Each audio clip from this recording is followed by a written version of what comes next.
All right, folks, this one's going to be tricky.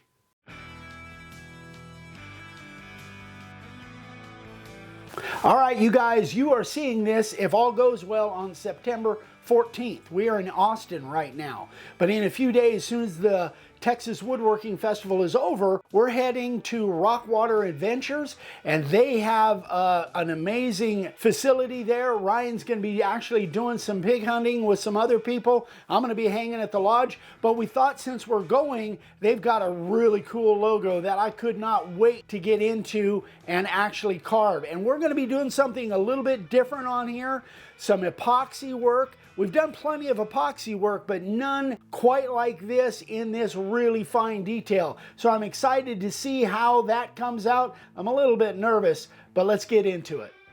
All right, let's do this, guys.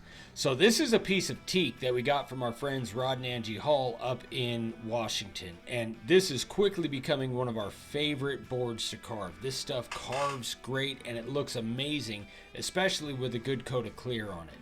For this sign, we're using our inkjet transfer process, and that's what we do pretty much with all custom logos. Now, I'm not going to go into all the details on it just because that's a whole video in and of itself. And we've done a couple, and I'll put links in the description below so you can go check those out. That way you can do this and have all the information you need. This is a really great way to get your lines on the board, but I'll be honest, it takes a little bit of getting used to, and it's probably my least favorite just because it's kind of tedious.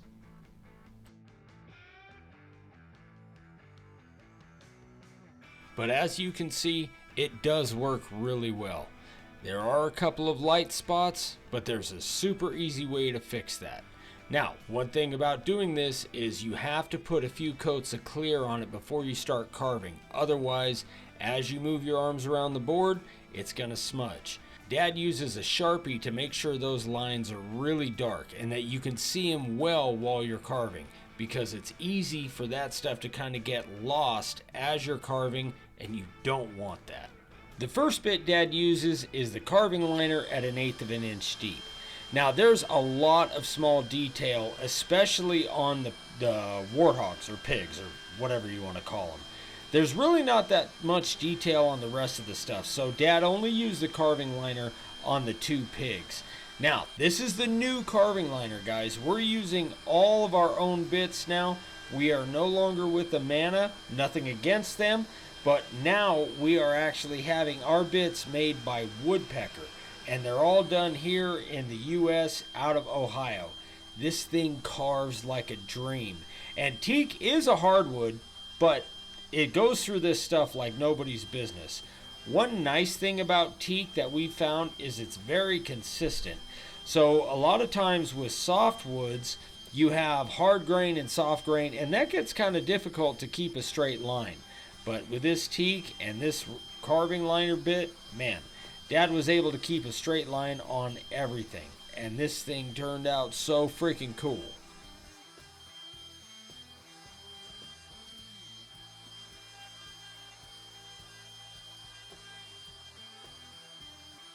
Once the detail work in the pigs was done, Dad switched to the profile bit at 3/16 of an inch deep. Now something to keep in mind here, guys, is that the depths we show you on the videos, sometimes Dad will adjust those as he's carving. Like if he gets to an area that's a little bit tighter, he'll bring it up a little bit to carve a tad narrower, and vice versa. He'll drop it a little bit if he thinks it's a little bit too shallow. So the depths we show, you want to keep in mind that it's going to depend on what you're carving. It's going to depend on the bit you're using, how many times it's been sharpened, all that different stuff. So although we do make tutorial videos, there's nothing that takes the place of practice, and that you really get to know your work and get to know what depth you need to go for what situation. Now that all the initial carving is done in the pigs, Dad took that same profile bit and he dropped it down to 1/4 of an inch deep. He went around everything again to give himself plenty of room to get in there with his 90-degree bit and remove the rest of the wood. We get a lot of questions from people that maybe have just started carving, or maybe they just haven't done that much of it, and they ask about how long a carving should take. This particular one took Dad about 2.5 to 3 hours of just carving, not including doing the edge, the corners, the epoxy, everything. So don't get discouraged because the video is 16 minutes and however many seconds. This was a lot of work. Dad took plenty of breaks, and don't rush your project. That's one thing that I'm really bad at. I rush everything because I'm impatient. I get that from Mom. Thanks, Mom. But take your time, you guys. Don't get discouraged if you feel like you're not going near as fast as Dad carves. I don't go as fast as Dad, and I've been doing this since I was a kid. We have to edit these videos to make sure that we get as much information in as fairly small a time as we can. So again, this one took Dad a long time. He took a lot of breaks. So take your time when you're doing your work. Something the video doesn't show is that Dad had a copy of the logo with him at all times. He referenced that logo, I don't know, probably 25 or 30 times throughout carving, just to make sure that what he's carving is what he's supposed to be carving.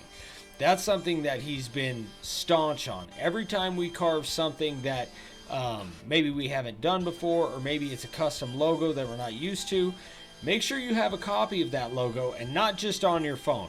Make sure that you, as you're carving, can just look over at it, say like, okay, does this line connect? Does it not connect? What goes here? You want to really be sure of what you're carving, because once you carve it, you can fix mistakes, but man, that doubles the time of your project. So always keep a copy of what you're carving if you can.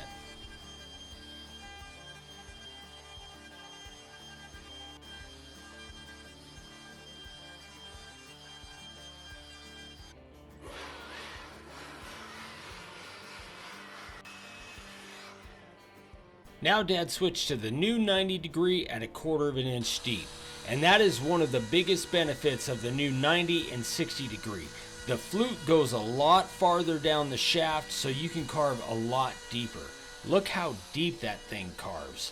One of the biggest reasons that we decided to work with Woodpecker and have them make our bits for us is because they custom made them to Dad's specs.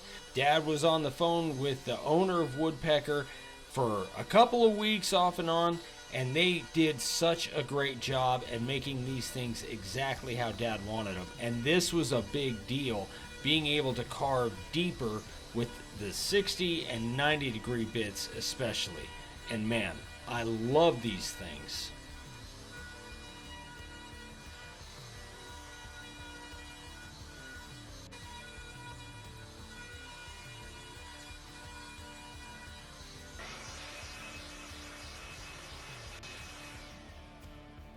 The last bit for carving we used is the 1/8 inch spiral upcut at 3/16 of an inch deep. Now we need a flat bottom. Whenever you're going to pour epoxy, you really want a flat bottom for a couple reasons. Number one, it flows a lot better, and number two, you can't really see the texture once you pour epoxy anyway. Because we had to make it to where the epoxy would kind of flow all throughout this thing, the flat bottom was a huge part of that. We didn't want the epoxy to have to kind of fight over the different textures in order to get level, and we didn't want to have to bring it up to a certain level to cover all the texture. So the flat bottom was really important on this. Dad brushed the crap out of this thing before we did any pouring or spraying.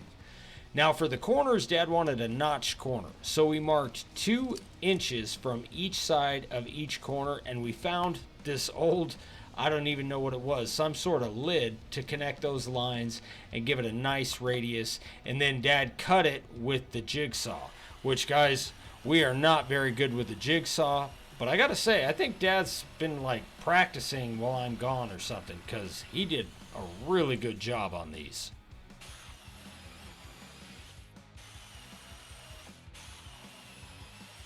Then we used our 45 degree chamfer bit and put a super deep chamfer all the way around this thing, which I'm really starting to like that look a lot more. Normally I like something a little bit different, but that deep chamfer with the notch corners has such kind of a cool classic look to it. Then we sprayed it all black with the black primer, and we haven't noticed teak bleeding at all. You still want to be careful, don't overspray, but this stuff doesn't bleed the way pine or lighter wood normally does. Then, because it's hardwood, Dad used a 60 grit disc on the disc sander and then a 120 grit disc on the random orbital to get all the black off and give it a nice smooth finish.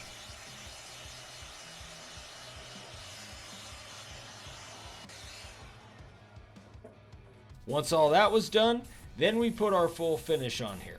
And guys, we put a full finish complete before we did any epoxy, and the main reason for that is we want to be able to clean this up in case there are any drips. And there were a couple, but they cleaned right up. We didn't even have to use alcohol or anything. Having the full finish before you do this is super important. All right, guys, we got all the carving done. We got a complete finish on this. I think about 6 or 7 coats. I really love the way it looks, but now we want to do something a little bit different. Not too long ago, we did a walnut sign, and we did a blue and a red heart, and we colored that with epoxy. This logo has the giraffe that is actually kind of almost like a mustard color, and we're going to try and get some epoxy down in some of those tight lines. It's going to be a challenge, but we really want to try it. We could leave it just the way it is because it looks phenomenal the way it is, but we want to just add a little extra element to it and see if we can color that giraffe the way it is on the logo and do it with epoxy. Here we go. For this, we used 2 ounces of the Promise tabletop epoxy and just a little tiny bit of the Rogue yellow tint. Here's the tricky thing on this. With most epoxy projects, once you do your carving or whatever it is, the inlay, and then you pour epoxy on that, you're actually going to pour it to where it kind of overflows, and then you sand it off, and then you do a flood pour.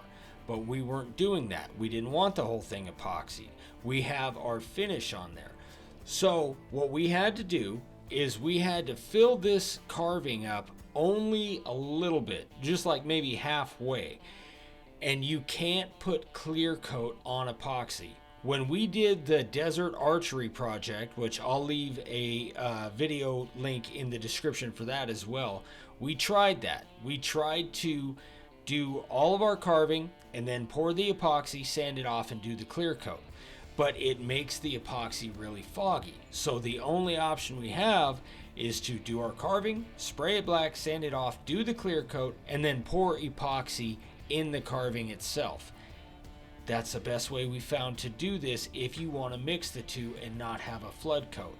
It was really tricky. You can see Dad's using a toothpick, he's using a sharpened popsicle stick in some areas, and in some areas he's using a Dixie cup to just pour along the lines. Now for those hearts, that was super easy because they were big, there's no detail in them. The giraffe, way harder. But it turned out great. The trick is you just want to leave that epoxy below the surface so you can still see that it's carved. It doesn't just look like a yellow sticker. We wanted to have the depth be very obvious, but we still wanted the color and the epoxy. So again, it was really tricky. This whole process took us about 45 minutes, and I was actually really surprised that we had that much working time with the epoxy. It started getting hot on us a little bit. It didn't start setting up though, so it worked out great.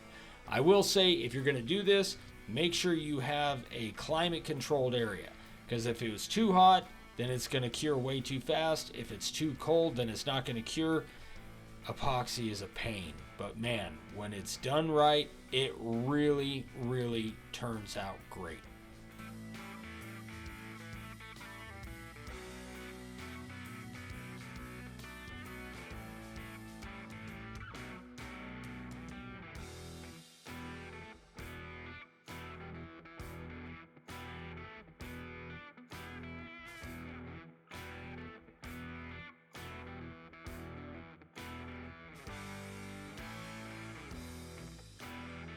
There it is, folks. I am super happy with the way this thing came out. I was really skeptical. I didn't know whether I was going to be able to pull off that epoxy, especially in those tight areas. I thought I'd have to pour in the bigger areas and then move it around. But even like on the ears, on the giraffe, I was able to use that Dixie cup and really get into those tight lines.